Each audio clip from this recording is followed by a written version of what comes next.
हे याच ठिकाणी फक्त बघायला मिळतं. इतरत्र जे आम्हाला वाघ सापडलेत त्या फक्त आउटलाईन्स. हे आतले जे डिटेल आहेत ते फक्त याच ठिकाणी आपल्याला बघायला मिळतं. तुम्ही सांगितलात तर हा मुद्दा बरोबर आहे. हा ससा इथे, इथे पण आतमध्ये 2 आकार आहेत, पण ते नेमकं काय आहे ते क्लिअर करता येत नाही.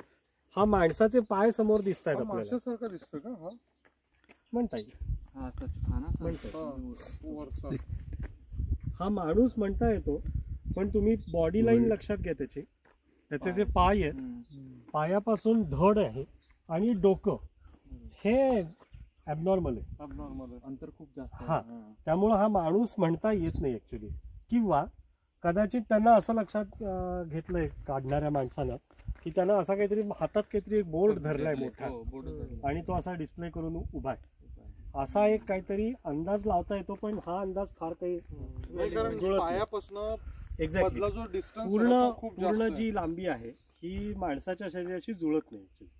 दुसरं, हा जो एक मध्ये आकार डॅमेज आहे ऍक्च्युली, तो सुद्धा माणसाच्या फिगरशी जुळत नाही. आणि हे जे मध्ये काढलंय मिरर इमेजिंग, नाही इकडचं आहे ते तसंच तिकडचं आहे. मिरर इमेजिंग तोही माणसाशी जुळवता येत नाही. त्यामुळे आम्ही याला माणूस म्हणताना जरा आम्ही थोडे चाचपतो. तर हा टोटल जो विषय आहे हा साधारणपणे 50 ते 60 फूट लांब आहे टोटल, त्या शेपटाच्या टोकापासून त्या शेपटाच्या टोकापर्यंत. सगळी जी कातळ शिल्प आपण आपल्याला आतापर्यंत रेकॉर्ड करता आली आहेत, नोंद GPS टॅगिंगनं नोंद करता आली, त्याच्यातलं हे सगळ्यात पहिलं. म्हणजे निसर्गयात्री संस्थेची कामं चालू होण्यापूर्वी पुण्यातले प्रत्येक गाणेकर सर असतील किंवा डेक्कन कॉलेजचे काही शिक्षक असतील पुण्यातले, त्या लोकांनी ही बघितलेली होती. पण त्यांना ही एकच माहिती होती फक्त. बाकीच्या गावांमध्ये जी काही मगाशी गाडीत बोललो की जवळपास आता 92 गावं आणि नियरली 2200 अशी चित्र ही रेकॉर्ड झालेली आहे, ती त्या लोकांना माहीत नव्हती. ही नंतर निसर्गयात्री संस्थेनं पुढाकार घेऊन शोधलं, सगळं एक्सप्लोरेशन करून त्याचं एक डेटाबेस जनरेट करण्याचं काम केलं. आणि आता मला सांगायला जास्त बरं वाटतं की ते department of science and technology, central government of India यांच्याकडून फंड अलोकेट झालेले आहेत. आणि IIT चेन्नईच्या मॉनिटरिंग खाली आता एक खूप मोठा थरो प्रोजेक्ट चाललेला आहे या सगळ्याच्या रिसर्च संदर्भात.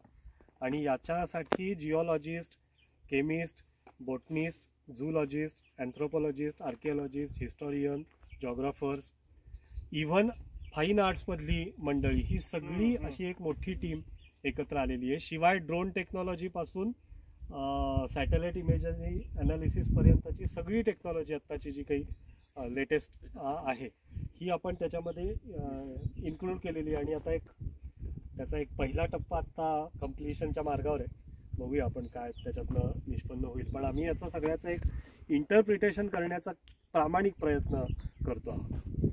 तर आता इथे लक्षात घ्या तुम्ही, हे व्यवस्थित जर बघितलं तर ही जी विड्थ आहे, रुंदी, ही ऑलमोस्ट सगळीकडे तुम्हाला बॉर्डरला एकसारखी दिसेल. आणि ही तिची जी डेप्थ आहे ती सुद्धा बऱ्यापैकी एकसारखी आहे. म्हणजे त्या माणसाला ज्यांनी कुणी हे कोरलं, ज्यावेळी कधी कोरलं, मी आता त्याच्या काळाविषयी किंवा तो नेमका कोण होता त्याच्याविषयी मी आत्ता बोलत नाही, कारण ते थोडंसं वेग आहे, म्हणजे अजून क्लिअर नाही आहे त्याच्यामध्ये मिळालेली. कधी निर्माण केलं, कुणी केलं, त्याची क्लॅरिटी अजून मिळाली नाही, त्यामुळे मी आत्ता ते सांगत नाही.